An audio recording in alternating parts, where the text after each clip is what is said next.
Hello again, Sandwich. I'm Greg Anderson. Welcome in to another Ask the Sup, a monthly candid discussion with our Superintendent of Schools, Dr. Joe Maruszczak, where he takes my questions, always sight unseen, and we do this monthly. And here we are in June, and as we tape this conversation, we are at a time where there have been a lot of events happening in this school district, and some of them good, some of them not so good, but let's unpack it all with Dr. Joe. Thank you, my friend. How are you? Good to see you. Good to see you. So, a lot to talk about. Sure. A lot to talk about. Let's start with some good things. What a beautiful graduation. Amazing. Tell me about it. It was last Saturday, the 1st of June. We had 136 members of the class of 2024 Wow. from Sandwich Middle High School on, you could not ask for a better day. Literally sunny 75, literally not a cloud in the sky. A lot of sunburns, though, I would guess? Some decent amount of maybe mild dehydration. Okay. And All some right. sunburns for those who did not partake of the sunscreen. But all in all, the feedback was overwhelmingly positive and just a terrific class of kids.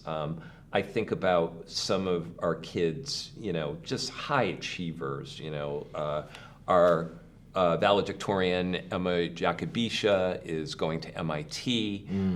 We've got Jenna Lodge, who served as our school committee rep, going off to Dartmouth. My hometown of Dartmouth, or Hanover, New Hampshire.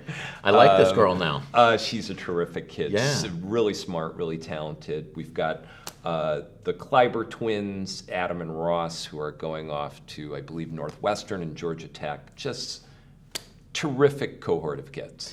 What is the percentage of kids graduating from Sandwich that do go off to college versus those that maybe have a gap year or don't? It's extremely high. I think when you combine our 2- and 4-year colleges, I think it's upwards of about 93, 94% Oh, are wow. going off to post-secondary. Yeah. Oh, that's good. Yeah.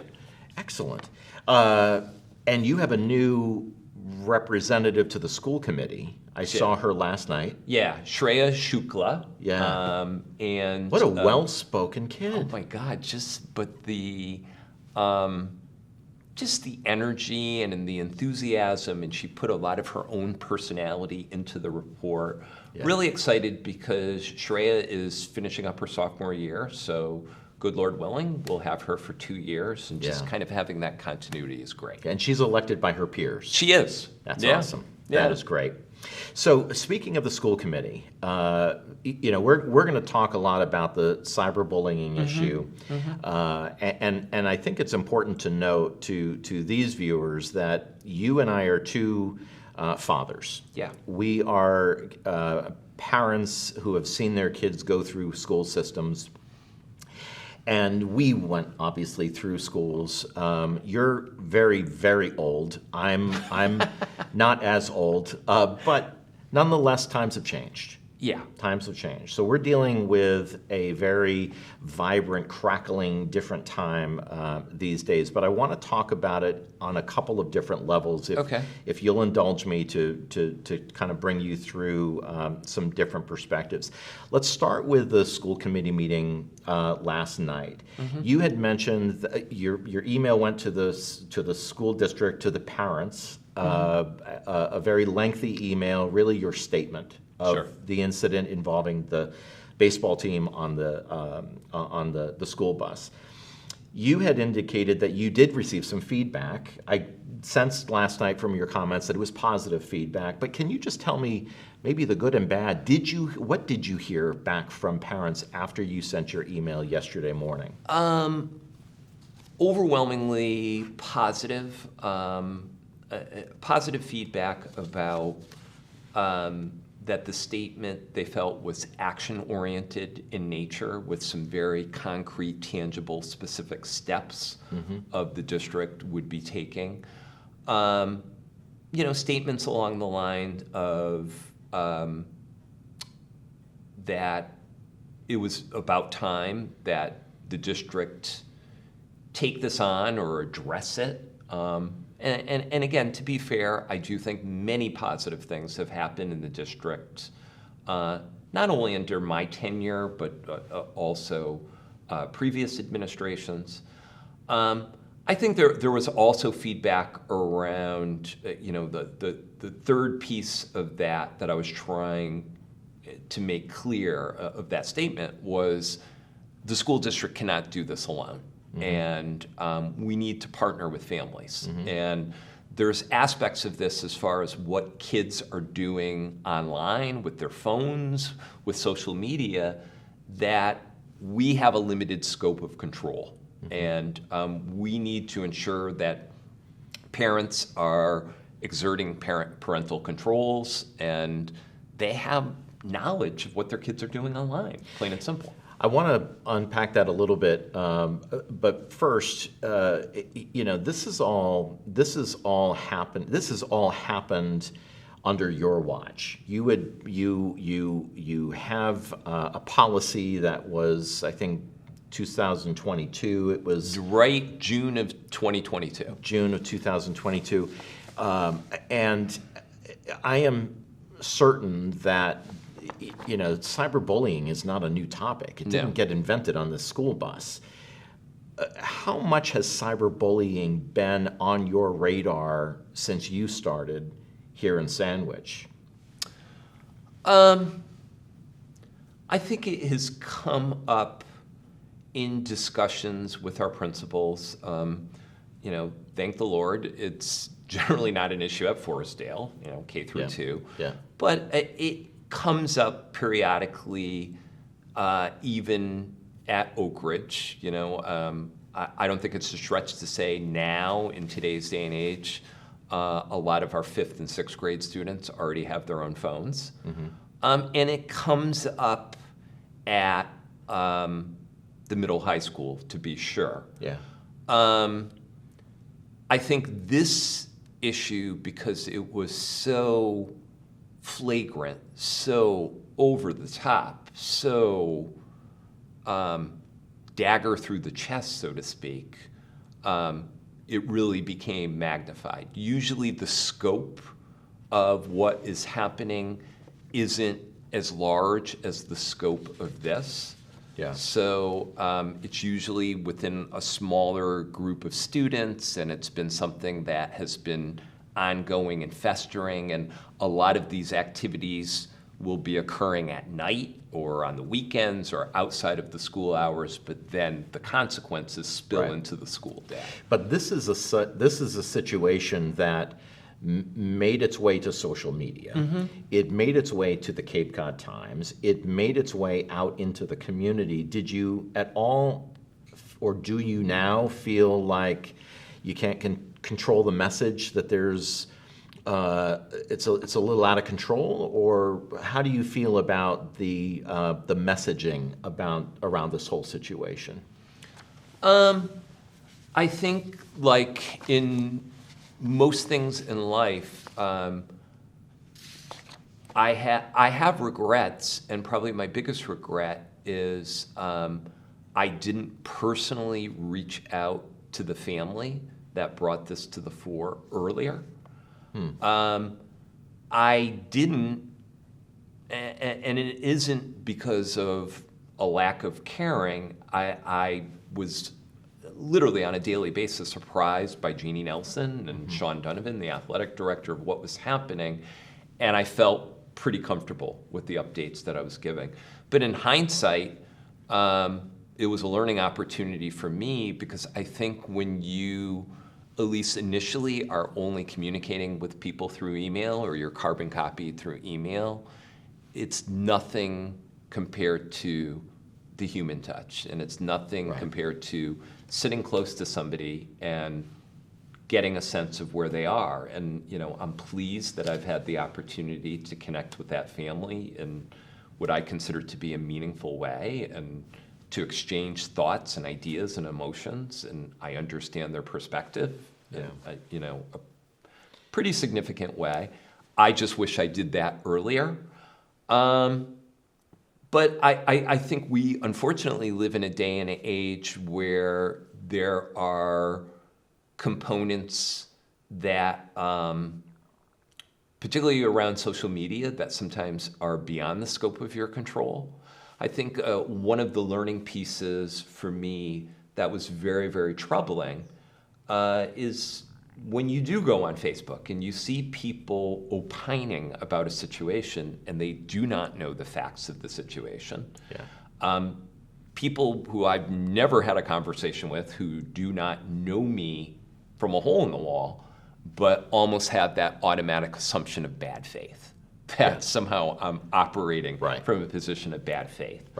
And we see that all over the Sandwich Scoop and Sandwich News and all of it is, keyboard warriors. They are people, and some of those people don't even live in the community. Absolutely. But you can't control that. I can't, and I married a very, very smart woman, and she told me there's no way you should. Why even log on? And I think I've told you before, I generally use Facebook as a tool to promote things that are happening in the district. I don't engage in a back and forth with people. I don't think there's value in doing that. If somebody really wants to have a substantive conversation with me, they can always send me an email, or even better yet, make an appointment. Let's talk face to face. So it's unfortunate, but I think it's a snapshot of the times that we live in. You mentioned the big word, the big buzzword around this whole story is consequences. Here are these kids on a school bus who are behaving in an abhorrent manner. What are the consequences for them? It appears, and I don't have kids in the school system, but I'm just a knucklehead in town observing all of this. You don't have to nod when I say knucklehead, but you said it, I didn't. Exactly. But I'm looking at this and I'm thinking, who are these kids? Was this just a bunch of good kids doing a bad thing, or is this inherent in the system? Do we have the consequences in place? You nixed the rest of their school year, their baseball season, but are there enough consequences in front of these kids? I think this scenario was very much layered and had a certain level of complexity for the simple reason that the app in which these hateful things were typed in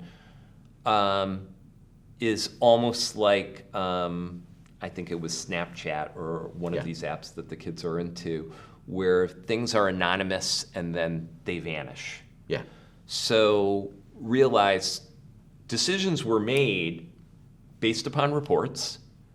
There's never been concrete evidence, but a reasonable person takes a look at what was reported and so on, and a very thorough investigation was conducted, and some really hateful, vile, what I would consider to be harassment and hate speech things were written. Everybody is anonymous, and one of the troubling aspects of this is kids didn't step up and come forward or do the right thing and so on. And again, I'm not comfortable in getting into a ton of details with the scenario because, again, we're talking about 13 and 14-year-old boys. We're talking about families. We're talking about how do we move forward? What are the restorative pieces here? What is the healing for the family? All of those things are really important. But I think in this scenario, Jeannie Nelson, Sean Donovan, Dave Aycock, the admin team there made an appropriate decision, particularly based upon the investigation, that we need to pull the plug on this season. And as I said in the statement, the real concern about that toxic environment and it being unsafe. And I am not the person who did the individual interviews with students, and I got that information from the administration. I think like most things in life, Greg, there's a continuum that there might have been a kid that was clearly mean-spirited, and I've got grave concerns about kind of the mindset of thinking or typing or saying those types of things. I think there might have been some kids who just kind of went along with the crowd type of thing. It was a rambunctious bus ride. Supposedly, yes.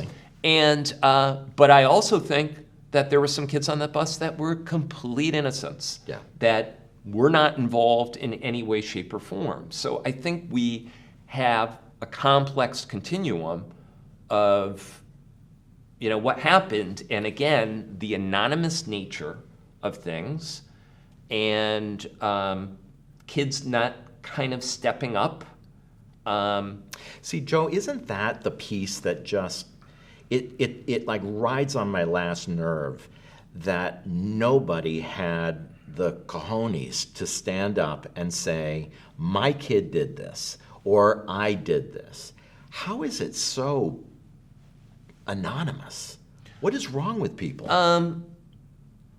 I think a component of that is it starts at home.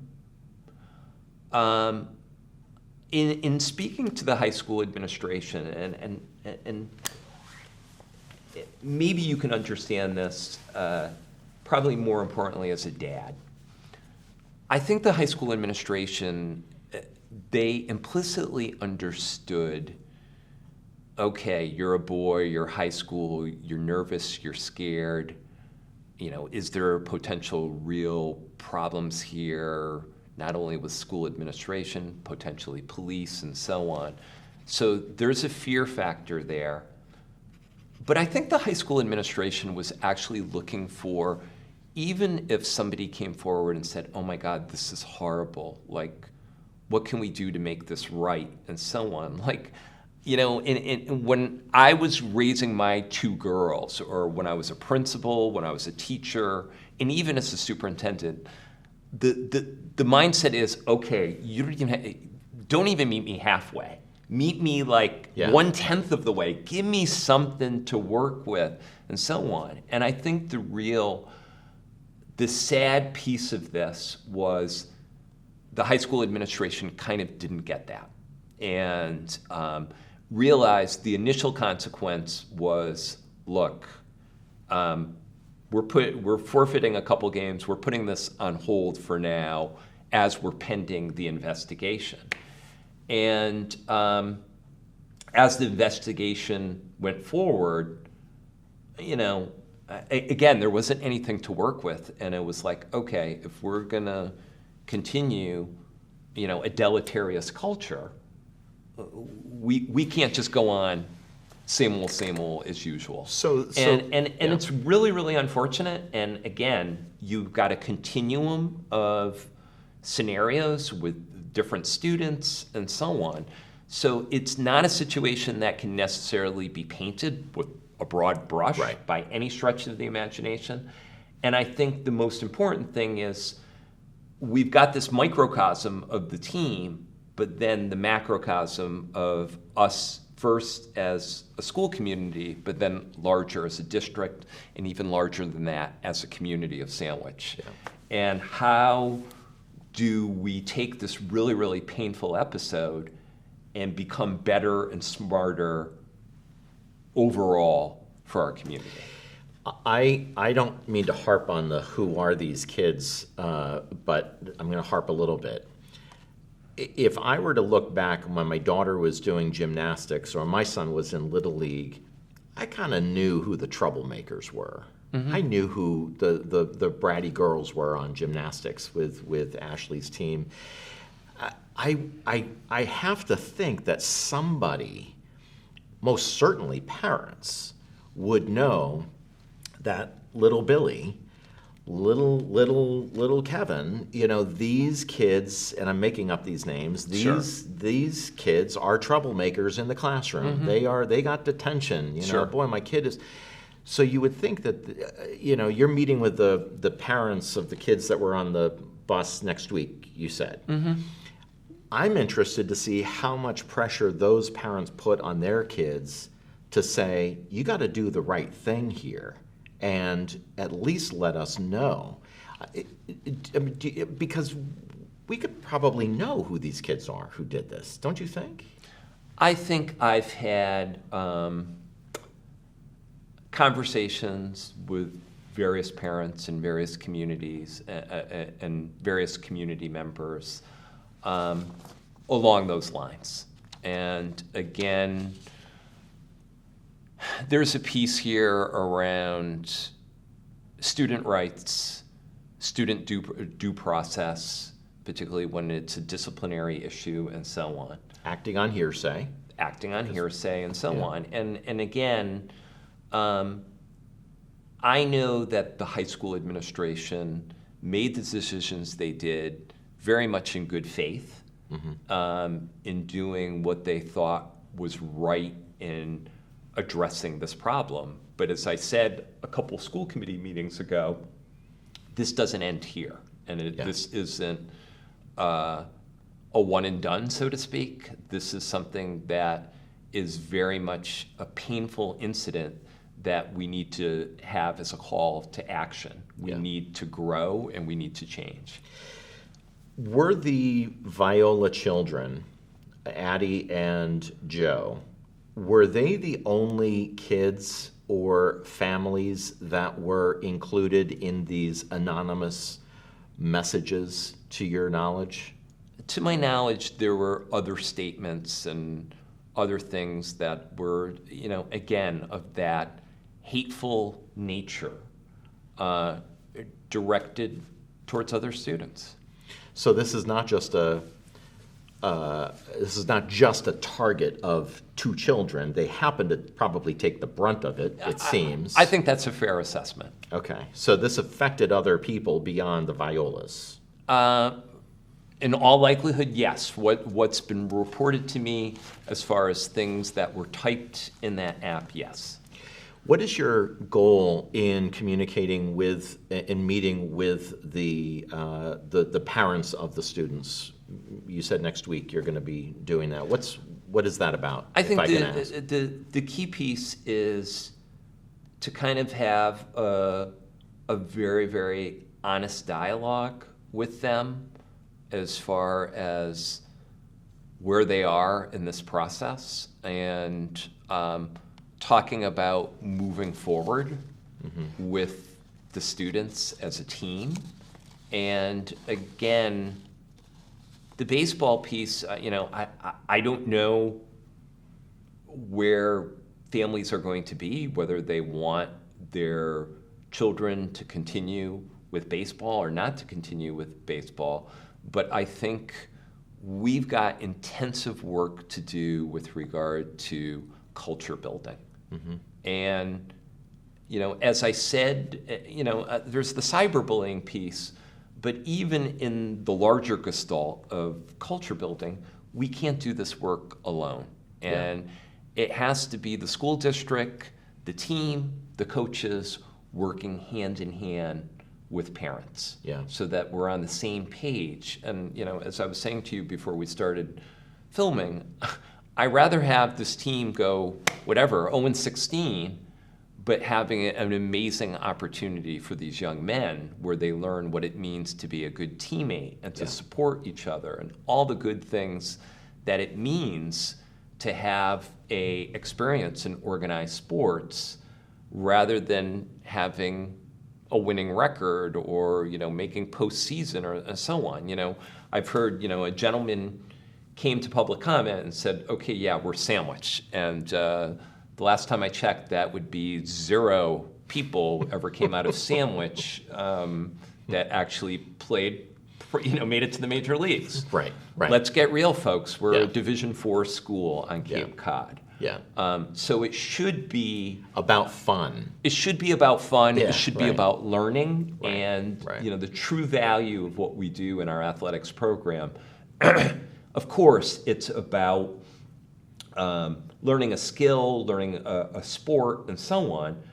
But the more important piece is really that social emotional piece about a feeling of belonging and being part of something that's bigger than you, specifically a team. Let me ask you a couple of technical questions. The ability for the school to take someone's phone, search it, do diagnostics, can you do that legally, or is that It kind of falls in line. Can you open up a kid's backpack? Yeah. So the legal doctrine is called in loco parenti, which means in the place of the parent, that for a school administrator, it is a lower burden of proof in the sense that, if there's reasonable suspicion. In these types of scenarios, particularly with phones, direct contact was made through the Sandwich Police. Sandwich Police have some abilities, obviously, working with app developers or technology firms that school administrators don't. We generally don't search kids' phones. It would be more along the lines of, well, open that up and let's see it. Mm-hmm. And the overwhelming majority of the time, if a school administrator was doing that, they would be in contact with parents and they would let them know exactly what was happening. Yeah. So, but as a former principal and assistant principal, I've had many times in my career where you've had to conduct a search when you've had concerns, most often it would be, drugs or drug paraphernalia or, conceivably some type of weapon. Is it happening, are administrators conducting searches on a daily basis? Absolutely not. Yeah. If any of those boys on that bus had a change of heart and they stood in your doorway or Jeannie Nelson's doorway and said, I got to come clean. I'm feeling horrible about this. I was one of those kids that did that. What would happen to them? I mean, I think that's really, really difficult to say. I think, it is. I think you use common sense with respect to. There always has to be a balance of both punitive but also restorative measures. Mm-hmm. There's an accountability piece here that is really, really important, but there's also a piece around, again, we're dealing with children. We're dealing with kids that are 13 and 14 years old, and 13 and 14-year-olds sometimes make some really, really bad decisions. I did. Sometimes 57-year-olds make bad decisions. Yeah. So I think it is, you would have to use a common sense approach based upon looking at a lot of factors. What was the motivation? What is the degree of sincerity? Again, you partner with parents. It's a lot of pieces. And, I'd like to believe, knowing this community as I know so far after 2 years, knowing our kids after 2 years, knowing our families after 2 years, there's overwhelmingly good people, good families, good students in our school district. And I think a path forward, and I think healing is needed by a lot of folks in this scenario. And it's my intent to do what I can to lead that healing. Let's talk about that. I had a long conversation with Heather Viola yesterday, and she gave me the time to just talk on the phone and get a perspective from her.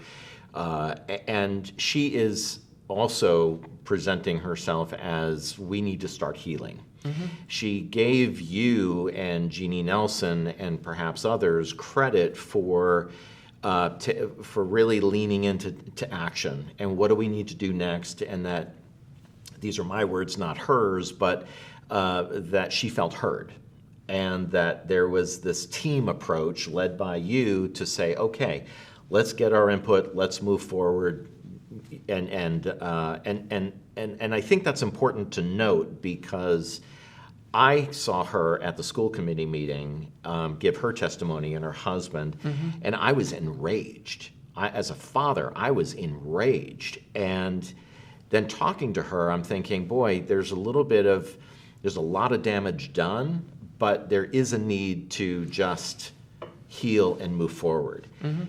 You are the superintendent. How do you do that? How do you take a school district of parents and students and faculty and coaches that are not necessarily your employees? Yeah. How do you bring them, usher them down a road of healing in this situation, after this situation? I think you kind of start with your core values and what do we as a school, specifically Sandwich Middle High School, but then also our district, believe in.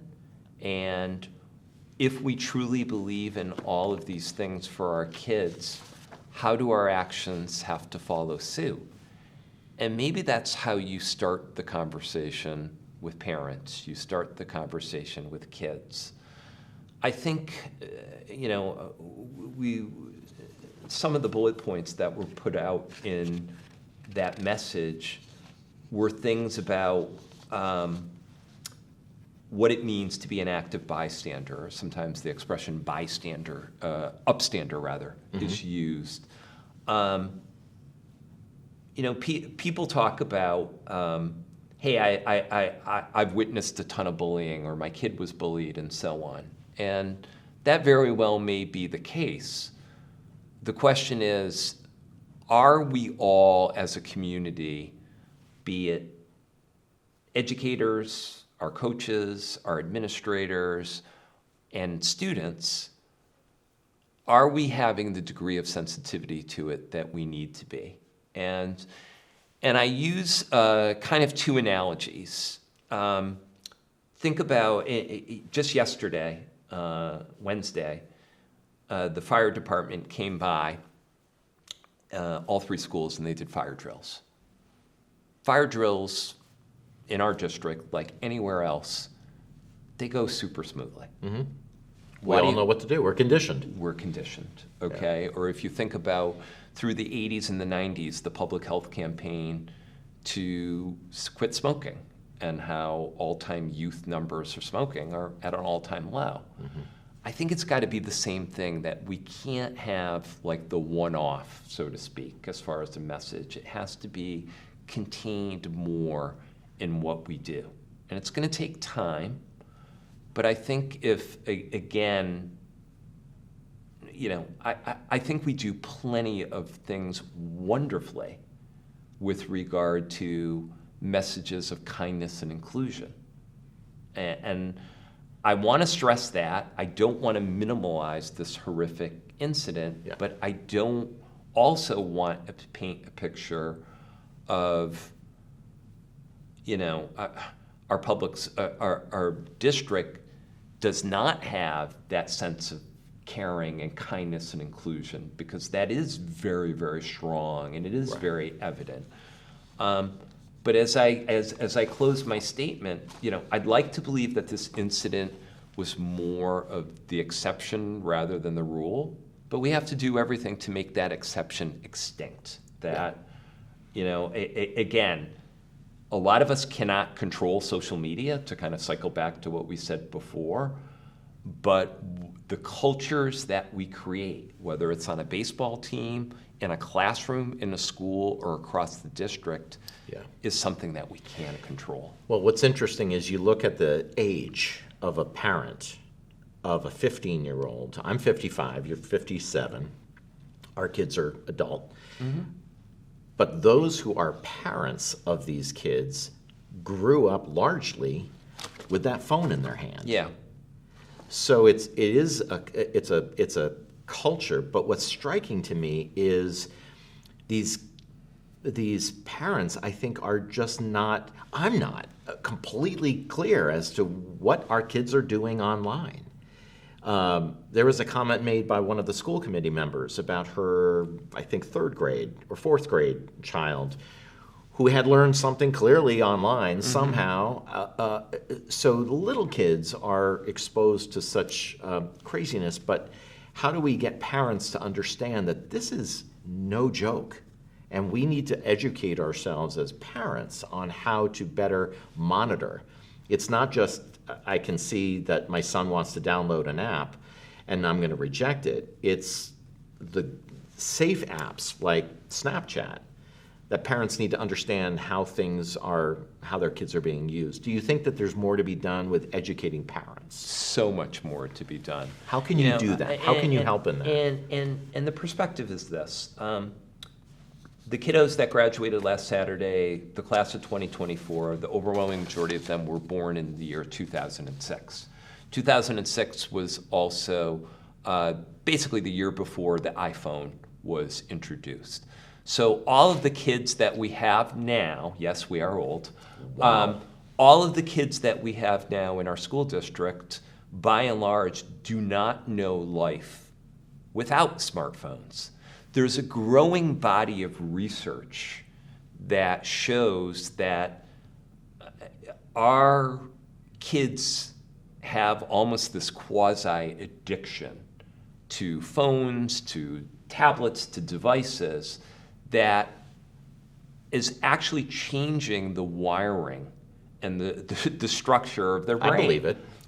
And I think there was a rush, and that there's definitely some pragmatic pieces around being a one-to-one district and students having their own devices and so on. But I significantly worry about screen time and what that has in store as far as social emotional development.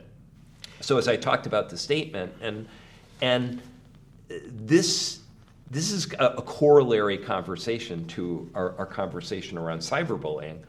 But there are more and more districts that are kind of looking at this data now and just kind of saying enough is enough. And we've got to rethink kids and phones, because I do think vis-a-vis social media, vis-a-vis notifications that they get, there's a certain anxiety that goes with kids on their apps, with social media and so on.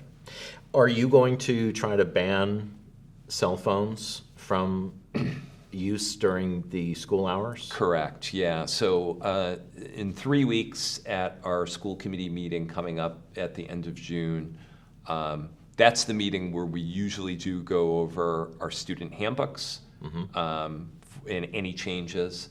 The high school will be putting forward a recommendation for the banning of cell phones during the school day. How will that happen? How will that work in your mind? Do you come in and put your phone in a basket at the front door? Yeah, something along that lines. We're looking at a bunch of different options. There are some options that there's companies that actually have pouches that believe it or not, they sell these pouches to theaters on Broadway and so on, where they're placed in and they're sealed almost with like a security device, like when you're buying clothing at Macy's. And it's kept in there for the day. The student can keep it, but they don't have access to it. So that's one idea, but it could be just as simple as, kind of having the cell phone, almost like a shoe keeper or something. What about athletics and being on a bus and being after school? And how do you do that? And again, I think the details will be forthcoming at the end of June.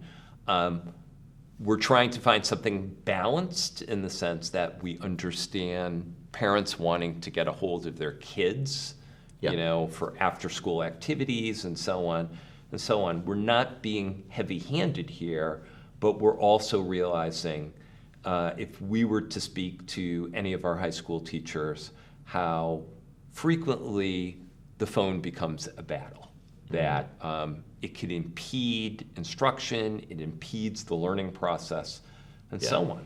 And we've got neighboring districts. Mashpee implemented this year. I know Upper Cape Tech did as well. Sturgis is going to a no-phone policy next school year. I think you're going to see it increasingly more and more. Yeah.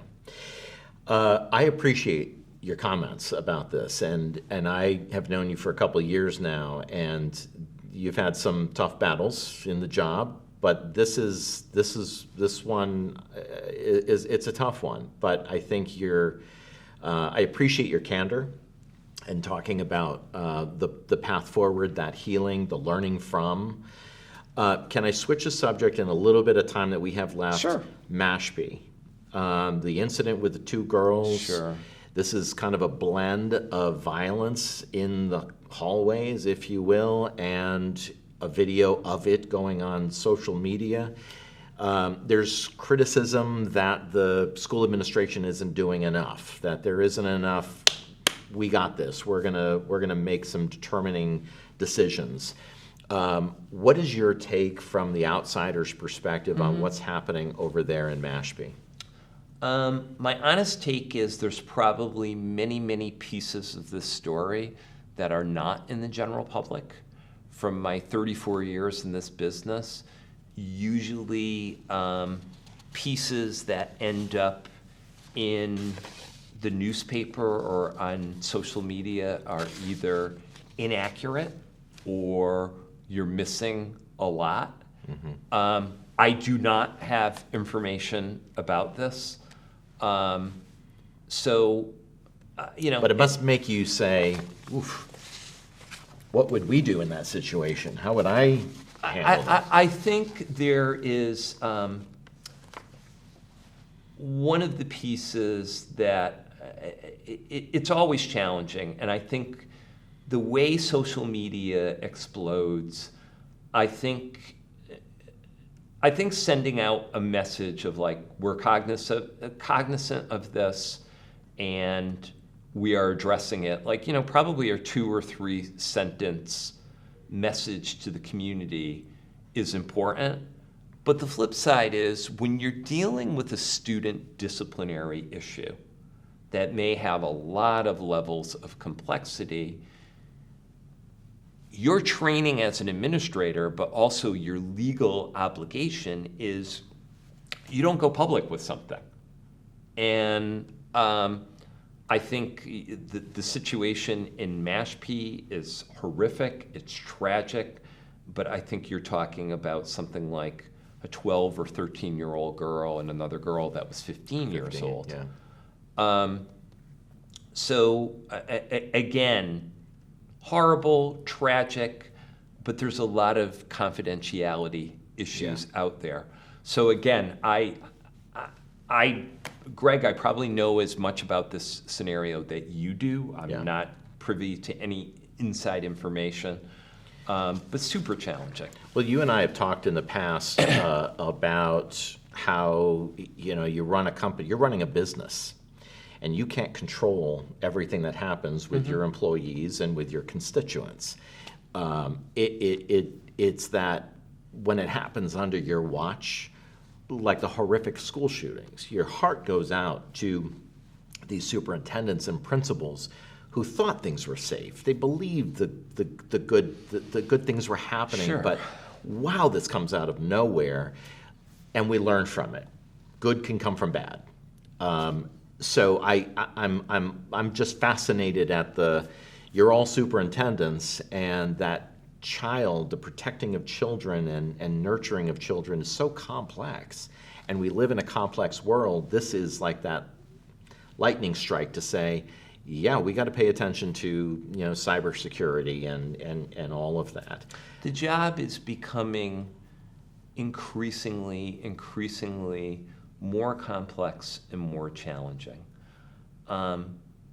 This particular scenario that we've been talking about in our community, I had a series of sleepless nights over this. It's deeply troubling, and when you're doing your job, I have a job that is 24/7, 365. I go back to when I started my career in Rhode Island in 1990 as a chemistry teacher, high school chemistry teacher. You put your heart and soul into it, because you care. You care about your kids. You care about their academic and social emotional well-being. You care about their families. I'm 34 years older than I was in 1990, but I have that same sense of care as the 23-year-old kid that, was winging it as a chem teacher. When something significant happens and you've got kids or families that are in pain, you're in pain as well. So I think we all need healing. We all need to move forward. My heart, goes out to everybody involved in this situation. But, the Mashpee situation, that's also something that's just horrific. Yeah, yeah. Normally I say let's end on that note, but really, go Celtics. Yeah, go Maybe Celtics. That's what exactly. we'll talk about. Yeah. Thank you for coming in. Another episode of Ask the Soup. I appreciate your candor and taking my questions and your opinion. And I will say, good luck. Thank you. I appreciate it. All right, everybody. Thank you so much for joining us. I'm Greg Anderson, and we will see you soon.